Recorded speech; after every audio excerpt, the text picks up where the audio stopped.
ये छोटी सी वीडियो उन दोस्तों के लिए जिनका ख्वाब है इंग्लिश बोलना। ये तो बड़ा आसान है। It's a piece of cake. अभी क्या वक्त हुआ है? What time is it? मेरी बैटरी खत्म हो गई है। My battery is dead. क्या आप मुझे वहां ले जा सकते हैं? Can you take me there? इसमें कितना वक्त लगेगा? How long will it take? क्या यह सीट खाली है? Is this seat taken? क्या आपके पास वाईफाई है? Do you have Wi-Fi? क्या ये यहां से दूर है? Is it far from here? आप गलत रास्ते पर हैं। You are going the wrong way.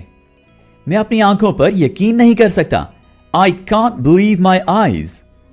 मैं बहुत खुश हूं। I am on cloud 9. मैं इससे तंग आ चुका हूं।